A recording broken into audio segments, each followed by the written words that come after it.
+2 students, நீங்க biodata கேட்டிருந்தீங்க. சிம்பிளா எப்படி பயோடேட்டா எழுதுறதுன்ற இது ஒரு ஃபார்மேட்டு பார்த்துக்கோங்க. நேம், இங்க வந்து உங்க நேம் எழுத அனுமதி இல்லைன்னா நீங்க எக்ஸ் போட்டுக்கலாம். இங்க வந்து mobile number, of of the mobile number கொடுத்துட்டு மீதி எல்லாம் எக்ஸ் போட்டுட்டு இருக்கிறாங்க. Email ID, your email ID கொடுக்கணும். ஆனா வந்து இங்க வந்து நீங்க xxx@gmail.comனு கொடுத்துடுங்க. ஃபாதர்ஸ் நேம் இங்கேயும் YYYன்னு கொடுத்துருங்க. ஜெண்டர் வந்து நீங்க ஃபீமேலா மேலா அது மட்டும் எழுது. டேட் ஆஃப் பர்த் இங்கே வந்து உங்க டேட் ஆஃப் பர்த் எழுதலாம், நோ ப்ராப்ளம். மார்ஷியல் ஸ்டேட்டஸ் இது வந்து மேரீடா அன்மேரீடா.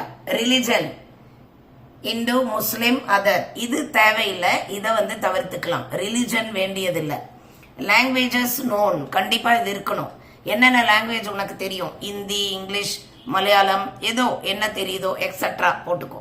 குவாலிஃபிகேஷன் இது மஸ்ட்.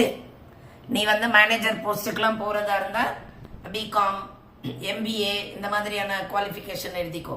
டீச்சிங் ப்ரொஃபஷனுக்கு போறதுன்னா கண்டிப்பா B Ed, BSc B Ed, MA B Ed அந்த மாதிரி எழுதிக்கணும். டீச்சிங் ப்ரொஃபஷன்னா எக்ஸ்பீரியன்ஸ் வந்து ஏதாவது இப்போ டீச்சிங்னா இப்போ பிரின்சிபல் போஸ்ட்டுக்கு போறதுன்னா ஏதாவது ஸ்கூல் பேர் போட்டு ஒர்க்டு 5 இயர்ஸ். இப்போ மேனேஜர் போஸ்ட்டுக்கு போறதுன்னா ஏதாவது கம்பெனிஸ் நேம் நல்ல மனப்பாடம் பண்ணி வச்சுக்கோங்க. அந்த கம்பெனிஸ் நேம் போட்டு ஒர்க்டு 3 இயர்ஸ் அப்படின்னு நீங்க எழுதிக்கலாம். அட்ரஸும் வந்து நீங்க உங்க வில்லேஜ், உங்க post code number, district, state இதெல்லாம் வந்து நீங்க வெறும் XXXYYY தான் கொடுக்க முடியும்.